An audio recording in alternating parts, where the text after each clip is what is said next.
Oliver versus DiMarino. Thank you. You're welcome, Judge. Parties have been sworn in. You may be seated, ma'am. Have a seat, please.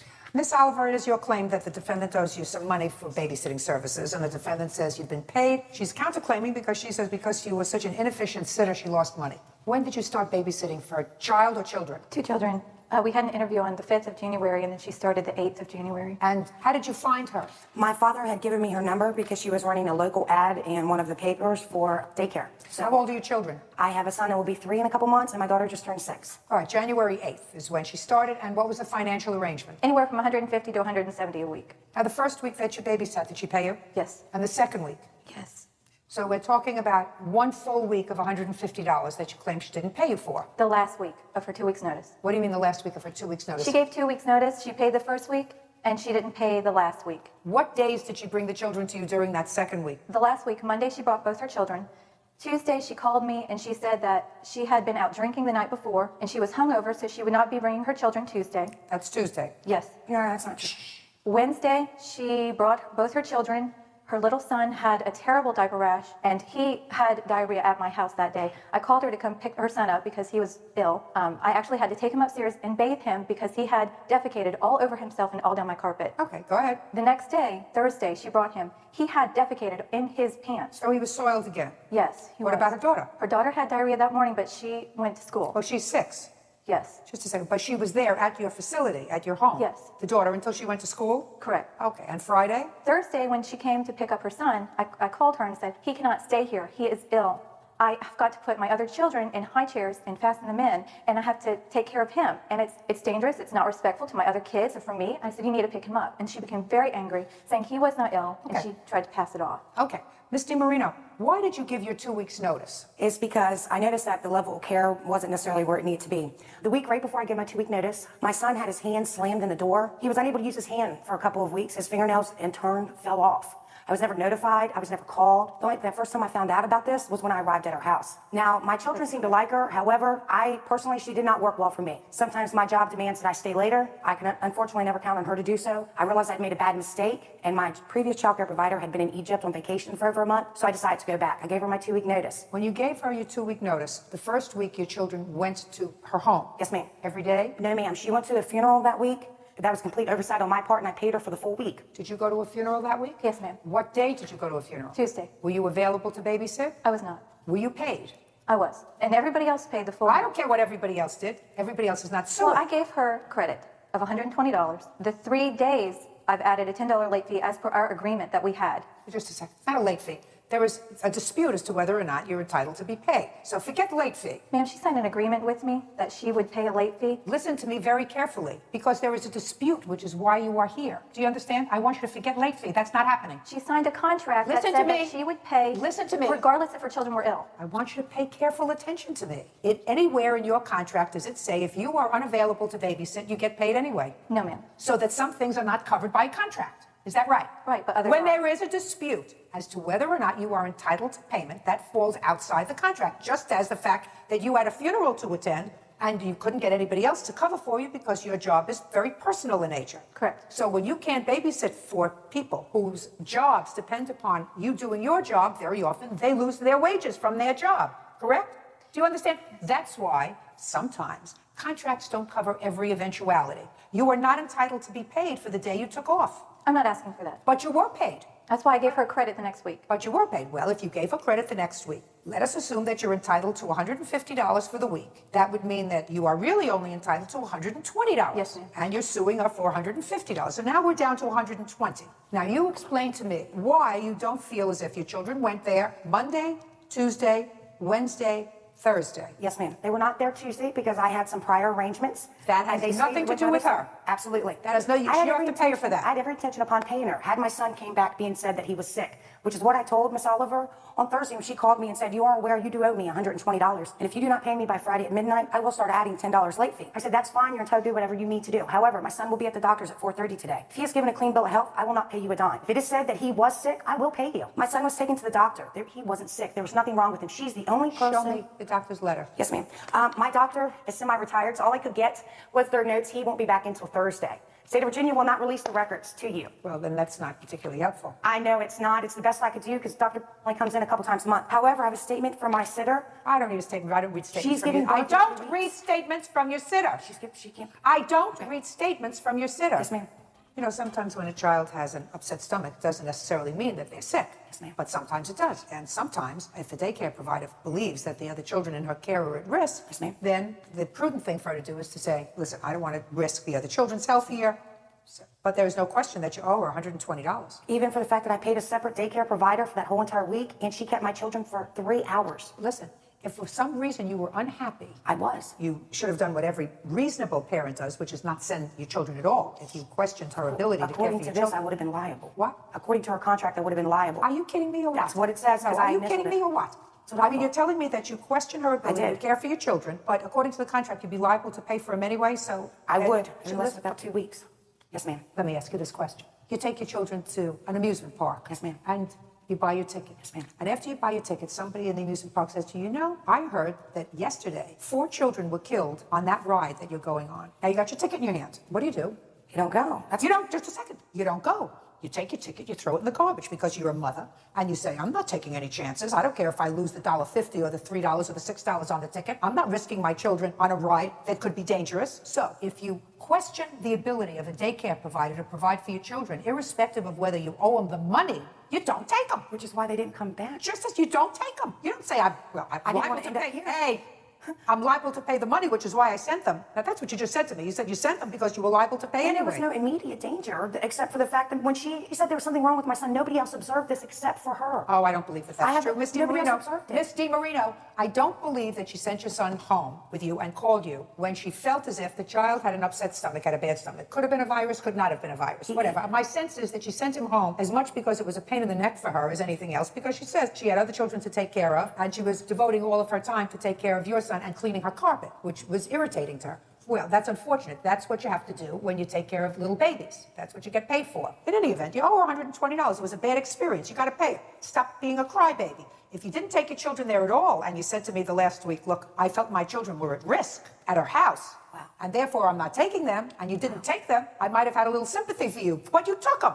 I have zero. You owe her $120. That's all. Thank you. Your countersuit is dismissed. It's nonsense. Your countersuit for your lost wages when she couldn't take care of your child. It's nonsense. It wasn't for that. Yes, it was. No, ma'am, it was for the fact of, it wasn't for when she couldn't take care of my children. My countersuit was for when I had to miss a whole day of work because it was President's Day. She forgot to inform me she would not be taking care of my children. It was President's Day. I showed up with my children in tow and I missed a whole entire day of work. Which day was that? It was President's Day. February 19th. February 9th. Is that She in was the aware. contract? It is. I take off all Holidays. state holidays. Is it in the contract? Yes, it is. Show me. That's all. Just has to be in the contract. That I take off all state holidays, and if she did not know what state holidays were, Just show me. State holidays are observed, and I will generally not be providing care on those days. Correct. However, if needed, it can be arranged for an additional $40 a day. she did not ask me Just to. a second. Why? Because those are the days my husband has off, and that's when we spend family time together. I do not take a vacation during the year like a lot of other daycare providers do. Please ask for a list of state-observed holidays. Did you ask for that list? I didn't need, I knew Did when you it was. ask for that list? No, ma'am. I Okay. have a calendar.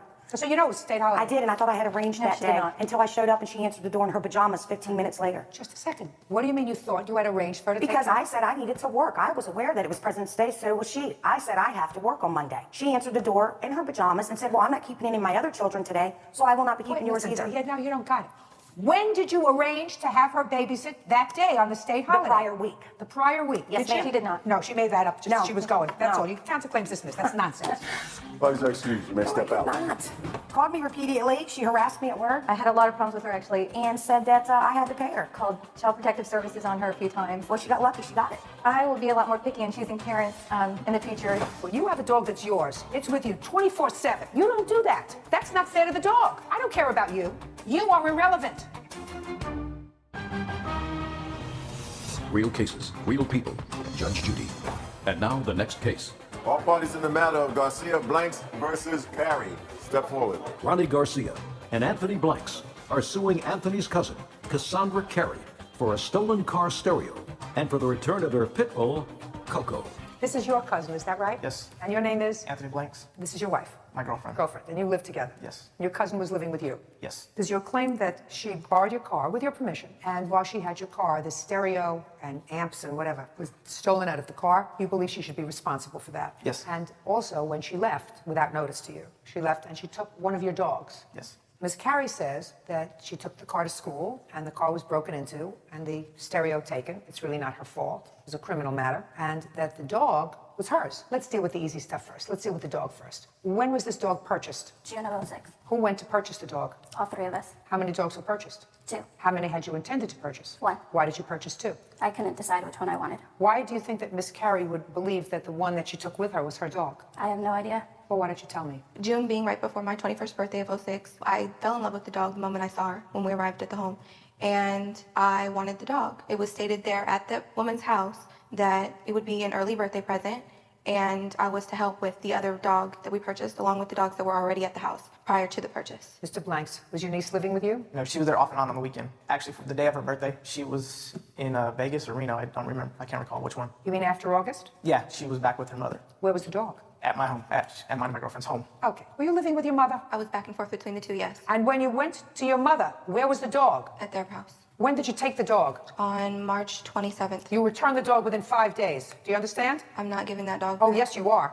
Oh, yes, you are. Listen, if I felt as if it was your dog, there's no question that dog would be with you. But when you have a dog that's yours, it's with you 24/7. Not when you go back to your mother, you leave the dog with them, they take care of the dog, then you come back, then you go to your mother, and then you come back, and the dog stays with them. You don't do that. That's not fair to the dog. I don't care about you. You are irrelevant.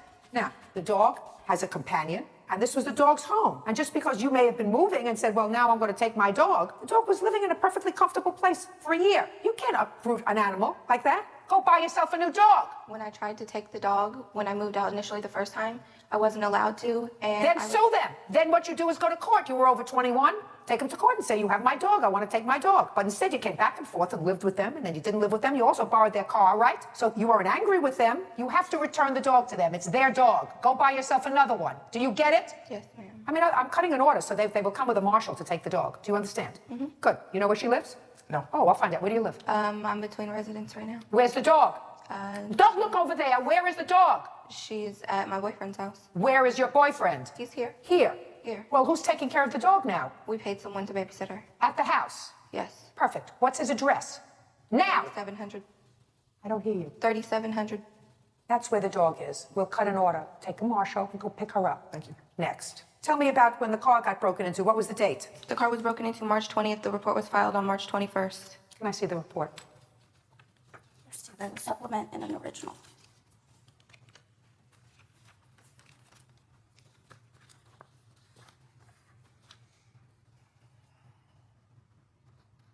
Whose cell phone was taken? Mine. Was there an alarm system on this car? Yes. Had you turned the alarm on? Yes. And the car was locked? No, the locks, when I was issued the vehicle from him, there was no seatbelts, nor did the locks on the doors work. Is that right? Yes, that's correct. Well, did you pay for the use of the car? Yes, Did you ma'am, I that you did. had the car? Is that right? She paid for, February. and she used it for a total of 3 months. The first time she used it, she took it to her boyfriend's house, and I told her I didn't want my vehicle there at his house because it was way out there in case something happened, like the breaking in issue. It would be a lot harder for us to deal with. I had to go basically steal my car back because she was in Reno again with him, drunk, and brought it back to my home. Her mother called me from Vegas, begging, pleading to let me just use it so that she could finish school, which I helped her get into, to go to school and to work, which I helped her get a job at. So after about an hour on the phone with my aunt, I finally agreed to let her use the car just to go to work and school. Fine. Who do you think should be responsible for putting the car back in the same condition as when you took it? Initially, when we sat down to make the agreement as far as me taking the car, he stated that if anything happened to the car, that's why there was insurance on the vehicle. So I would assume it would be the insurance. Being as it was in my possession, I do accept some form of liability as far as the belongings being taken. Good. How much was the new stereo? About 150. Good. And the amp? It's about 250, 300. You have homeowner's insurance? Yes. You do? Yes. Oh, perfect. File it with your homeowner's insurance. With regard to this is not her fault. She would pay for it unless you had homeowner's insurance, but you have homeowner's insurance, so put it through your homeowner's insurance. It covers the contents of your car. You know that. That's why you smiled before at me. But you go get your dog back. Now. Do you understand? Go buy yourself a new pet. I just saved you $200. That's all. Versus Morissette, why has it been sworn in, Judge? Be seated. Folks, have a seat. Miss Morissette, the defendant is your father, and you're suing him because you say he didn't do the right thing with regard to a car that you paid a lot of money for that was in his name, and he took the car back, and he didn't have any reason to take the car back, and you wanted to give you back the money that you put into the car, which was $3,000. Is that right? He had reason to take it back, but I just want my down payment back. That's sort of interesting. You say he had reason to take it back. So I mean, let's well, get- he didn't really have. Shh, just a second. You put $3,000 down in the car, is that right? Yes. Is that right, Mr. Morissette? No, ma'am. It was $2,500. Okay. Let's say she put down $2,500. Why don't you tell me the reasons that you think that your father took the car back? How long did you have it, by the way? From 97 to September of 2000. And he took the car back in 2000? So what took you so long to get to court? Because I had found out that my father had said once he paid the car off, he was going to return the car to me so that I can have transportation. Once the car was paid off, he never returned the car to me. So in 1997, you put down $2,500 in the car? I put down $3,000. I saved up $3,000 for Let's say you put down $3,000. That was in 1997, 5 years ago. And you drove the car from 1997 to when? Till September of 2000. But I didn't drive it that whole time from 1997 to 2000. Why not? Because he took the car about maybe 4 times. Why? Within the whole time. Reasons: one, I had an accident one time in Fresno. How many accidents did you have? Two accidents. Anybody hurt? No. Were you on his insurance at the time? Yes, I was. And how many cars did your father have? About 4. Well, yeah, 4. Including mine and his. Including yours, so his insurance went up on all of his cars, I assume, right? But I already Big time. stated before that I would get my own insurance. Well, did you get your own insurance? No, because he took the car. Right. How many years would you say you drove this car? Totaling about 2 years, because all the times that he took the car, So you drove the car for 2 years? Yeah. Who paid for the insurance? I did. Were you My up to- insurance was $120 a month. I was giving my father $150 actually, and he was making $30 profit. But I always paid him every. Is that right? She paid the insurance, but that's not. She didn't give me no profit. So far she's paid, let's say, $1,500 a year to drive a car. Is that right? Yes. I also paid for it. For when he took the car from me in September, I paid for the car. He started driving the car to work, Wait, and I was still paying the car notes while he drove the car. Really? In 1997, you were paying the car notes? Is that right? Yeah, she paid for 2 years on the car, like she I said. paid for more than 2 years. 2 years. Okay. 2 years she paid on the car. Right. Okay. So it was more than just the down payment. Yeah, it was more than the down payment. She was driving the car. It was a party car. It was Okay? not a car. I said, well, Shonda, the car is in my name. You can't let everybody keep driving this car. Everybody what'd you drive say? the car. Oh, my friends. Them was her friends long she letting them drive the car around. Them was her friends. Okay, well, I said, well, since this is in my name, insurance calling me up. They not calling her. They calling me. You're absolutely right, sir. So you took the car back. I told her, I tried to explain it to her. Okay. Did you let your friends drive the car?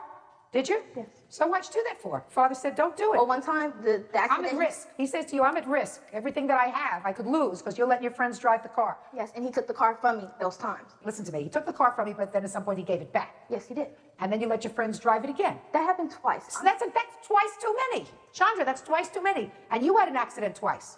And the 2 accidents that you had, did the insurance company say that they were your fault or the other person's The first fault? accident was not my fault. The second accident was my fault. Tell me about the second accident. The second accident, I was in Fresno. Someone else was driving the car. Someone else? Yes. Oh, Chandra, you don't deserve to have a car. Yes. You don't deserve to have a car, period. End of discussion. How much did it cost? Quiet.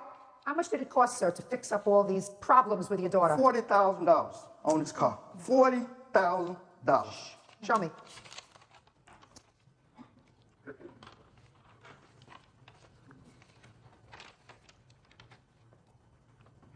This was on the last accident she had? The last one, she didn't have an accident. A friend was driving the car. I know. $19,000 was paid out on that one. Well, how much do you owe, sir? Nothing. I mean, I understand that this is what the insurance company He is. paid nothing. Shh. Oh, he paid. Oh, yeah. Believe me. I'm paying he paid. now. He's paying now, and he's going to pay for a very long time for Right. all the other cars that he'll ever own. He's going to pay for this. This is an accident in Fresno. She said she was driving, which is state that Jose was driving. Not Jose. Right here. It was not Jose. It was Joseph. Jose, Here they paid $19,000. $19,000. And this one is for $40,000 that they paid out? That's the total package on the 3 accidents that occurred on the car. And so when the insurance company said, what you gonna do about Shonda? I said, I'm dropping her. I'm dropping her. He had to drop me. No, he said, when he called me, he said it's gonna cost about $4,000 a year for Shonda. You're right. You drop her. Fast. I'm And you dropping take her. back her car. Say no more, Mr. Morissette. Listen to me. I'm going to make it as simple as I can for you, Chandra. I want you to listen to the reality of it. You drove the car for 2 years, if I believe you. But the car was really in your possession off and on for 3 years, which is what you told me.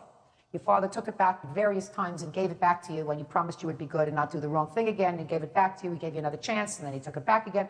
So for that period of time, when the car depreciates in value, I'm speaking, you had use of the car. Then they came to a point where your father is told either you drop her or we're dropping you, or we're going to raise your rates on your other cars so high that you're going to be working 6 jobs in order to pay your insurance. So your father is left with only one choice, which is drop Chandra and take the car back permanently. At that point, he has to pay you zippity-doo-dah. Judge Judy continues in a moment. Did you go back on your word when you said, I won't let anybody else drive the car anymore? Did you go back on your word? Did you go back on your word? And later today, How did you pull your daughter out? Grabbed her by the arm and pulled her on out there, and she started screaming. I was worried about her because she was out of the car, and he started coming toward her and hit her truck. real cases, real people. Judge Judy. Chandra Morissette says her father, Freddie Morissette, illegally repossessed her car. Freddie says Chandra was allowing her friends to drive it. Ms. Morissette, your irresponsibility placed him in a position of risk. The car had already depreciated in value the moment that you drive it out of the lot. Probably at least the amount of your down payment. And if you had done the right thing and had been responsible, your father would not have been in a position of having to take the car back from you. It's as simple as that. It's your fault. I know it was And my it's your fault fault that that he he took is the car going to from me. continue. But my father had made an agreement that he would pay the car off. Once he paid the car off, he was going to give the car back to me in my name, and I was supposed to pay him. Then he went back on that. So, did you? No, I didn't, because I was paying him the whole time I was there. Listen to me. Did you go back on your word when you said to your father, I won't let anybody else drive the car anymore? Did you go back on your word? Did you go back on your word? Did it cause him a lot of trouble? Yes. Cost him money? Forever? As long as he drives a car and has insurance, you have a younger brother, because according to you, he paid off the car and he gave the car to your younger brother. Yes, he did. I hope he's more responsible. It wasn't always like that. I mean, when he said that he would give the car back to me once I paid it off, I mean, that's what I thought was going to happen. So? So I had to continue paying for a car that he was driving. What was And the it last payment you made on the car? was in August. Of what? August of 2000, because that's when he kicked me out. 2 years ago. The same time that all this problem was staring at him in the face from Allstate Insurance Company. You know you're in good hands? Yes. Your car was not in good hands when you had it. Yes, it was. I took care of... Listen to me, you're not getting a down payment back from your father. If he had a counterclaim for what all your irresponsibility cost him, I guarantee you it would be far more than the $2,500 or $3,000. He shouldn't have never agreed to give me the car back once I paid the car off. Or he shouldn't have said that he was going to pay the car off and give the car back to me. That's how all this started. That's how... It all started, madam, because you were irresponsible. And you lied to your father, and you caused him all kinds of difficulty, and he kept giving you chance after chance until he finally got disgusted. And I was trying to prove myself to him, trying to prove that I am responsible. You working? Yes, I am. Where? It's at Barnes & Noble's. How long have you been working at I've just started working there. I was recently working at Kmart. You live by yourself? No, I don't. I live with my boyfriend. Does he work? No. He doesn't work? Right now, he's in jail. Your boyfriend is in jail, Yes. so you don't live with your boyfriend, you live alone. Is that right? I live with my boyfriend's grandmother. You live with your boyfriend's grandmother. You have Yes. children? No, I don't. You pay rent to your boyfriend's Yes, I do. grandmother? How do you get to work? The bus, or I walk, or I have to call a cab because it's on days when the buses don't run. Why haven't you in the last 2 years been able to I've save been up trying to enough money? save up for a car, but living on your own is hard to try to save up for a car Especially and if, pay you rent. especially if you have a boyfriend who's in jail. He has nothing to do with none of this. Oh, sure he does. It's an exercise in my determining whether or I've not been- you still have good judgment. And I'm telling you, if there are 2 young people and you're working and he's working, so you're able to combine your money, you have a little extra money so that you can put away a little bit every month so that you can save, so that you can buy the things that you want, that's good judgment. If you choose at your age to have a boyfriend who's in jail, that's an exercise in poor judgment. Chandra, get over it. Your father owes you nothing. Goodbye. Audience are excused. You may step out. I want her to realize I'm trying to help her. I worked hard for that car. She's not helping me. And then he's going to take it back from me and then not return like he said he would do. I'm trying to do her a favor. My father's never treated me like he treats other kids. He's always treated me like I'm, outsider. I'm trying to help her to get